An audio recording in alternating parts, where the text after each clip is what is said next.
Bonjour, nous sommes le 6 juin et il est 15 heures. Je suis en promenade avec Goliath. Je vais peut-être pouvoir vous le montrer, mais le voilà. Vous voyez, il explore la région, il laisse sa trace. Voilà le fameux Goliath. Regardez, ça il est en forme, en grande forme. Et c'est très bien ainsi. Et aujourd'hui, c'est le moment de mettre le clap fin à la saga de 4 opus sur le SIBO, Small Intestinal Bacterial Overgrowth, mais on a parlé aussi de SIFO, on a parlé aussi de côlon irritable, d'IBS qui est l'acronyme anglais. Et en résumé, vous aurez certainement compris, ceux qui ont suivi tous les 3 premiers épisodes, que dans un premier abord, je prends le parti pris, c'est vraiment une stratégie voulue pour tous ces patients qui sont étiquetés SIBO. Parfois ils sont auto-étiquetés, parfois ce sont des diagnostics qui leur ont été donnés suite à différents tests, ou parfois simplement sur base clinique. Je vous renvoie au premier des 4 opus pour les signes cliniques. Donc, on va parler de patients SIBO. Eh bien, je prends le parti, et c'est bien réfléchi. C'est en fait pas ce que j'ai toujours fait. C'est ce que je fais maintenant depuis 1 an ou 2. Et je pense que ça fonctionne bien. C'est que ce sont des patients que je reprends à zéro en me disant, bon, SIBO, SIFO, quelle est la partie fongique et est-ce vraiment purement le grêle? Est-ce qu'il n'y a pas aussi un problème dans le côlon et donc IBS? Et donc c'est des SIBO, SIFO, IBS. Et donc la chose la plus logique à faire, c'est de reprendre tout à zéro, et je vous ai surtout expliqué ça dans l'opus 2. Okay, donc on met tout à plat. On va surtout chercher la diète qui correspond à la personne, parce que vous savez, si la diète n'est pas correcte,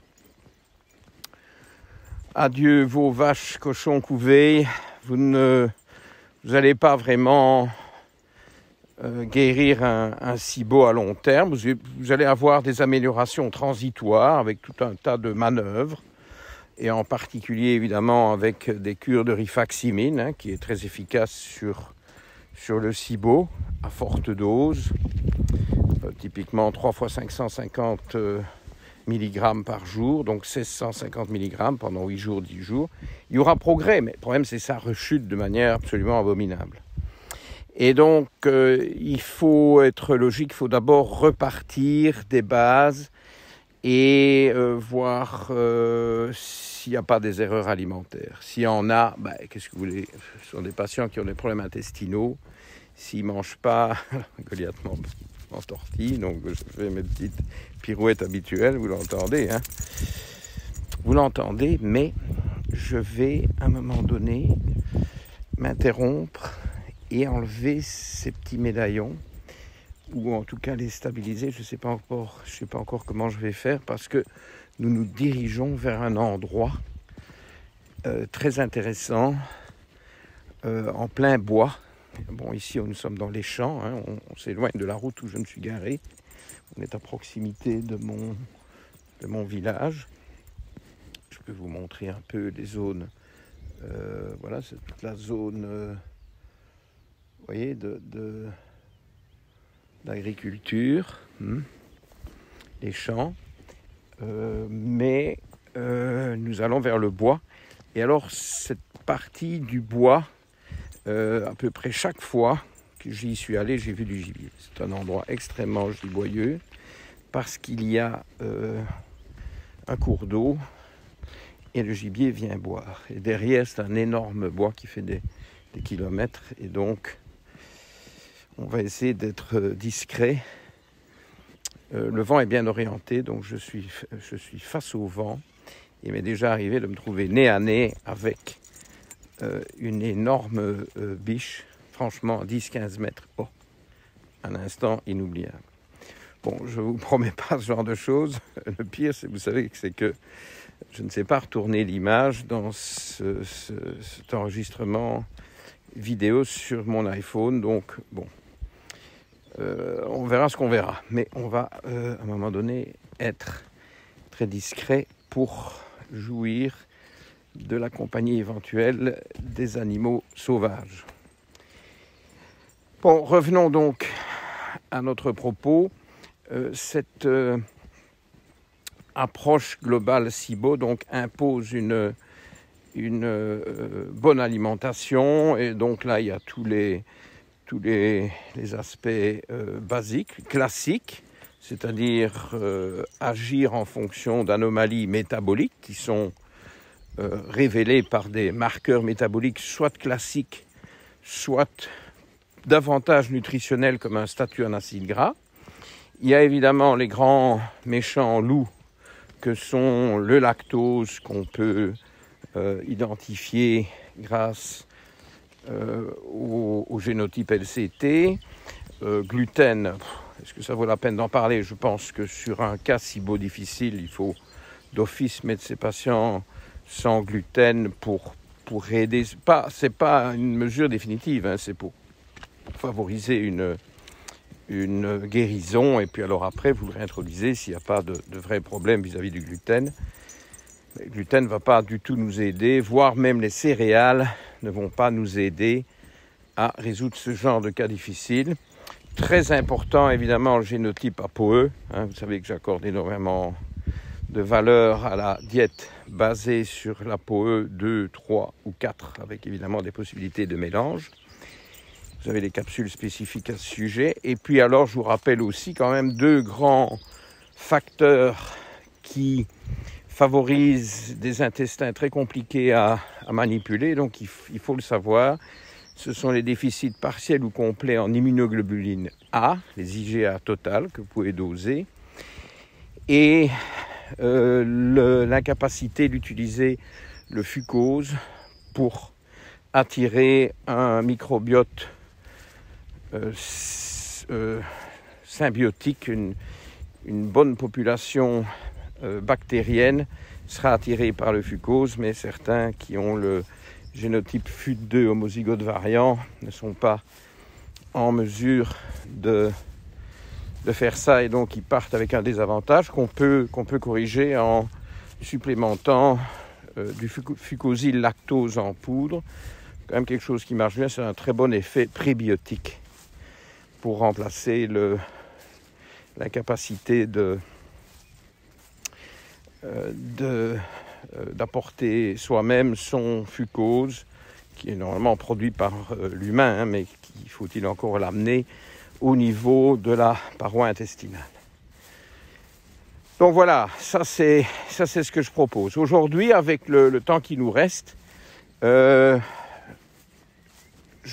voudrais quand même revenir, si vous voulez, un peu en arrière ou aller de l'avant, parce que imaginons que cette remise en place de tous les fondements alimentaires, et comme on fait toujours en médecine fonctionnelle, aller identifier les déficits en nutriments importants et surtout importants pour à la fois l'immunité et la muqueuse intestinale, mais figurez-vous que ce sont les mêmes, hein, sont des choses comme le zinc, la vitamine A, la vitamine D, la vitamine K qui est partenaire de la vitamine D, et évidemment les acides gras, hein, oméga 3, également le GLA qui est un gros facteur de perméabilité intestinale.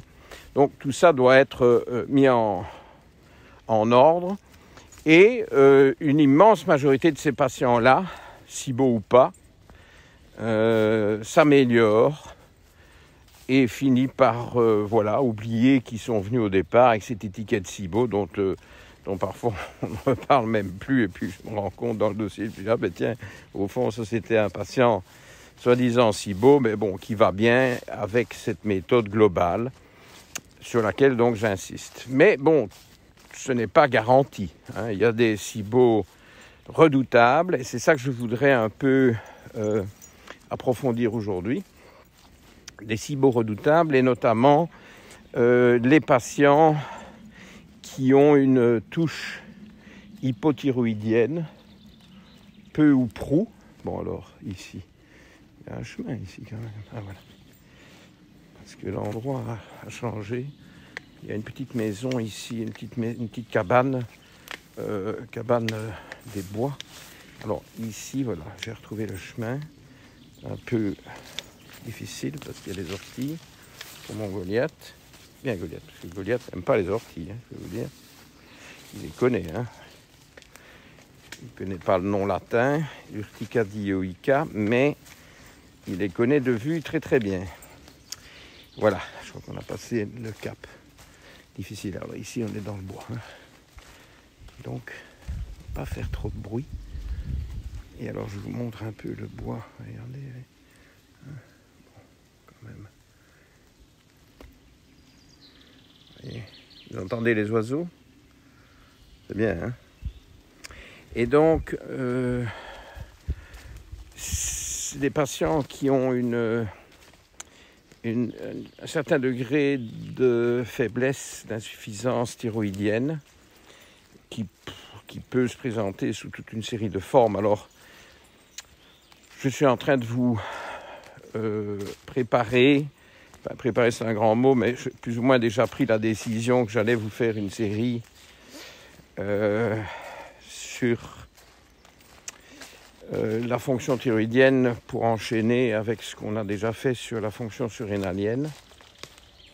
Et donc, on verra ça dans le détail, c'est pas le moment aujourd'hui d'aller plus avant. Disons qu'une thyroïde suboptimale va vraiment favoriser des SIBO rebelles. Pour les deux raisons. Hein. D'abord parce que ça réduit le péristaltisme, donc l'avancement des matières tout le long du tube digestif. Et d'ailleurs, un symptôme très classique, c'est la constipation ou les tendances à la constipation. Je vous rappelle que je mets un point d'honneur, c'est peut-être pas le terme le plus approprié, mais que je trouve absolument fondamental d'avoir une selle au moins quotidienne, de 1 à 3. Bon, la 3, c'est pas tout à fait normal, hein, donc 1 à 3. Bon, en général, c'est 1 ou 2, hein. Peu importe, que 1 c'est très bien, 2 c'est parfaitement bien aussi. Et donc des selles quotidiennes, idéalement moulées, hein, formées, normales, consistance ni trop dure, ni trop molle. Bon, voilà. Il y a la fameuse échelle de Bristol. Les Anglais ont mis des numéros parce qu'ils n'osent pas décrire ce genre de choses. Enfin bref, peu importe. Donc quelque chose là d'indispensable. Et donc, moi je réfute absolument le fait que certains gastro-entérologues considèrent que 2-3 selles par semaine, c'est pas de la constipation. Ben si, c'est de la constipation, on va leur appeler ça d'un autre mot si vous voulez, mais enfin en tout cas il faut des selles quotidiennes. Sinon, comment voulez-vous soigner un SIBO chez des patients constipés? Ça n'a pas de sens. Et donc la thyroïde est très importante là-dedans, mais la thyroïde est aussi très importante pour faire progresser le fameux complexe moteur migrant, le MMC. La thyroïde joue un très grand rôle. Alors, il y a une hormone digestive sécrétée par la partie initiale de l'intestin grêle qui s'appelle la motiline et qui est véritablement le moteur du MMC, du Migrating Motor Complex. Je suis habitué à l'acronyme anglais qui est d'ailleurs très, très, très utilisé. Donc, pour avoir du MMC, il faut sécréter de la motiline et ça se fait quand l'intestin n'est plus en train de digérer. C'est pour ça que le jeûne intermittent est évidemment une arme absolument essentielle pour soigner ces SIBO récalcitrants, si pas pour améliorer tout intestin délicat, voire peut-être quelque chose que la plupart des gens devraient faire à l'âge adulte. Je ne parle pas des enfants. Bon, enfin, ça c'est une autre discussion. Je vous renvoie d'ailleurs aux capsules sur le jeûne intermittent pour avoir des détails, notamment sur certaines contre-indications, mais qui sont limitées. Donc, cette motiline produite par le début de l'intestin grêle fait avancer le MMC, enfin stimule, déclenche le MMC. Et on a découvert, il n'y a pas longtemps, ça date de ce siècle, je ne saurais pas vous dire la date exacte, je n'ai pas vérifié les publications, mais on a découvert à droite, Goliath, par là, viens, par là. Bon, ici l'endroit, je vais vous dire, c'est un vrai paradis. Vous allez voir le chemin dans lequel on s'embarque, c'est magnifique. Il y a beaucoup les herbes sont très hautes, pas grand monde qui passe ici. Viens Goliath. Et donc, cette motiline, figurez-vous, a été identifiée il n'y a pas longtemps dans la glande thyroïde. Elle est également sécrétée par la glande thyroïde. Alors, bon, je ne dis pas que celle-là a un rôle au niveau intestinal, mais je vous garantis qu'il est évident qu'en cas de faiblesse thyroïdienne, le MMC est mal parti. Okay, donc, toujours vérifier la thyroïde.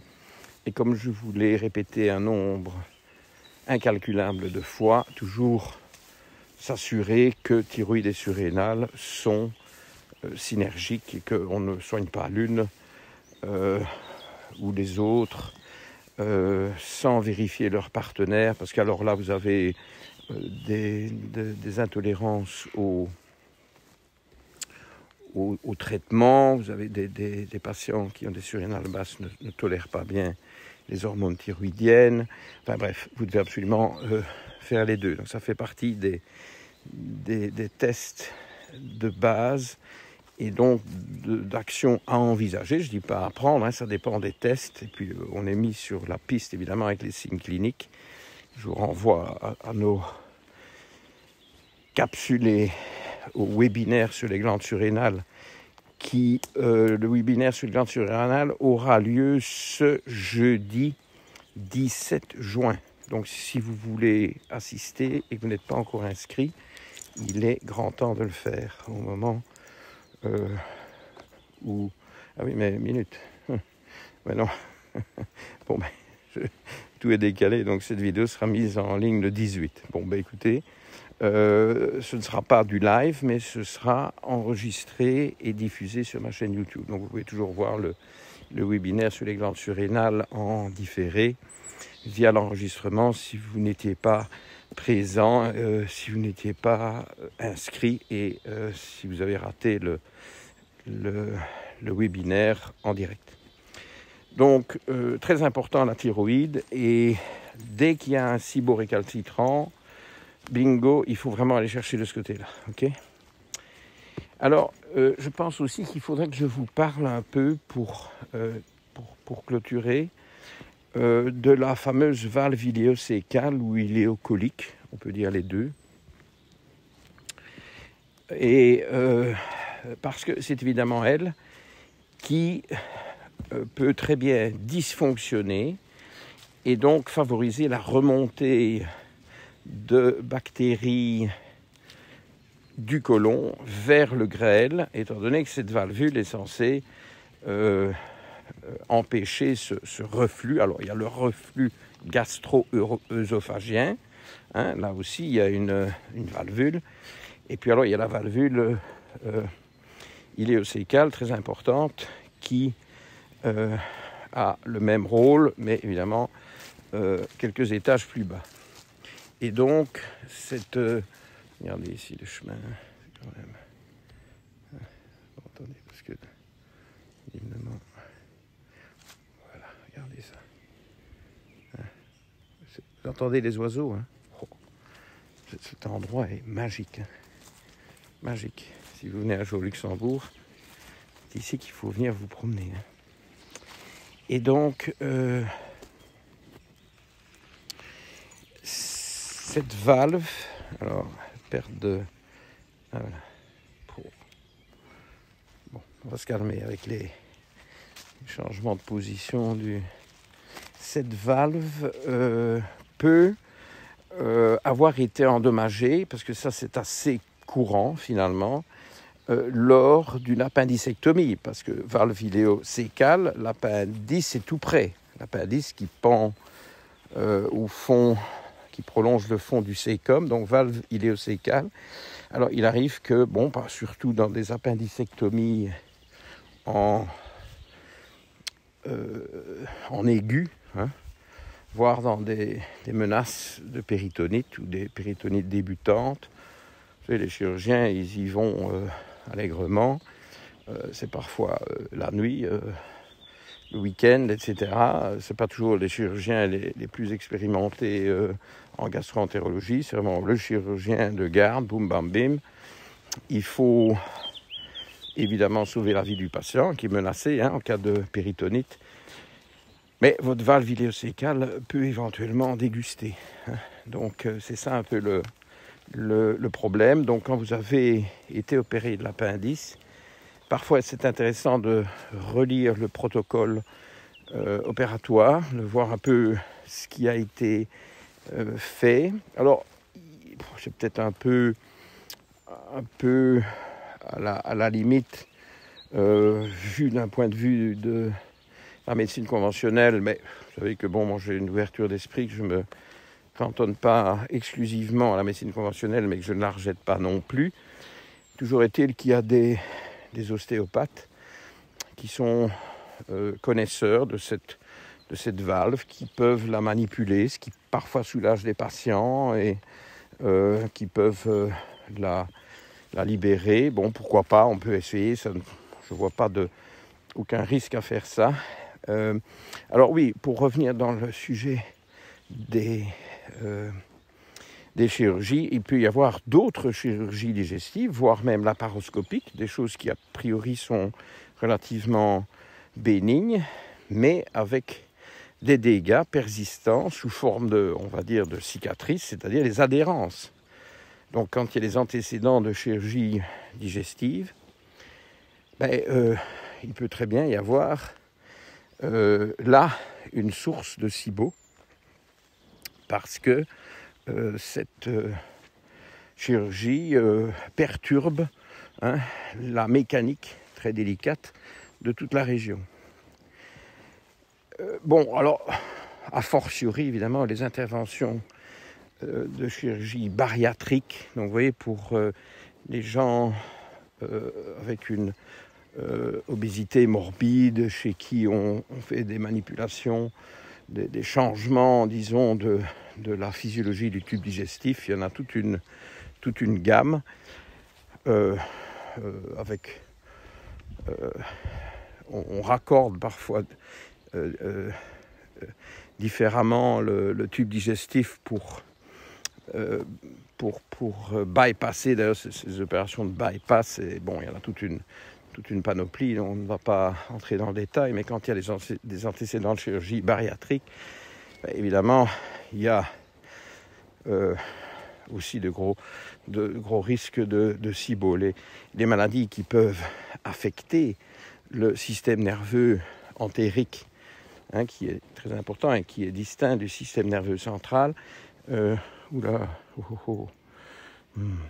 va vous plaire, parce que je vois ici un magnifique parterre de Véronique officinale, Veronica officinalis. Bon voilà, quand je vous la montrerai, ce sera facile à trouver. Et c'est la première fois que j'en vois en fleurs. Mais ici, c'est très exposé. On est plein sud. Vous avez vu le truc là. Bon, voyons-nous, parce qu'il ne me reste plus beaucoup de temps. Et donc, voilà, c'est ici que j'avais vu cette biche là. Bon. Il y a le ruisseau est là en bas. Si ça se trouve, il y en a là-bas, mais évidemment, comme je parle, c'est déjà pas l'idéal. À mon avis, comme je n'ai pas fini de parler, je ne vais pas encore enlever les médaillons de Goliath, parce que de toute façon, ils nous entendent. Le gibier nous entend. Bon, donc, tout un tas de maladies du système nerveux peuvent perturber via la perturbation les pathologies qui frappent les terminaisons nerveuses, et puis alors évidemment les maladies intestinales inflammatoires, hein, tout ça peut perturber, et donc ça, ce sont des facteurs aggravants de SIBO, mais enfin ça les patients le savent, et donc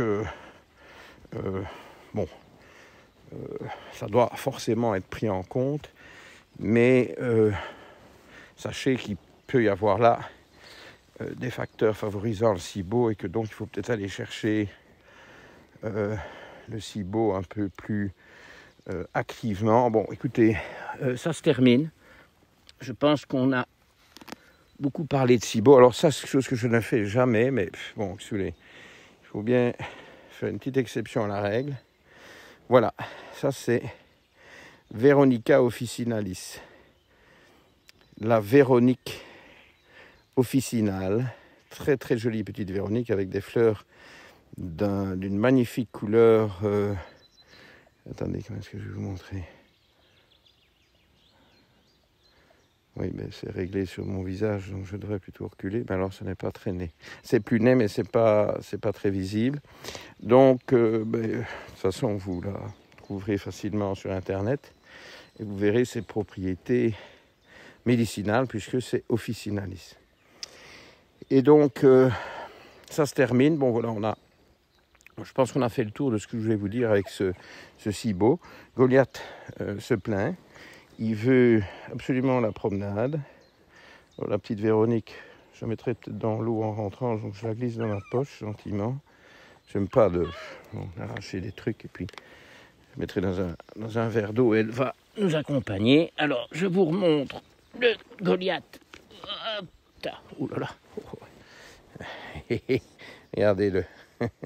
Je lui ai coupé un peu les poils qui sont très longs. On doit encore aller chez sa toiletteuse. Vous voyez. Et je peux vous dire, il était en grande forme. Hein. Et alors, je vais quand même peut-être finir. Il me reste juste quelques secondes. Peut-être essayer de vous montrer le magnifique bois de sapin. Et le ruisseau, il est là en bas. Hein. Alors, on va marcher sur la pointe des pieds. On va aller à la recherche du gibier. Et si j'en vois et que je peux prendre une photo, ça fait beaucoup de si, eh bien, je vous la posterai sur ma page Facebook. Merci de m'avoir suivi dans cette saga SIBO. Et à bientôt pour une prochaine saga. Au revoir.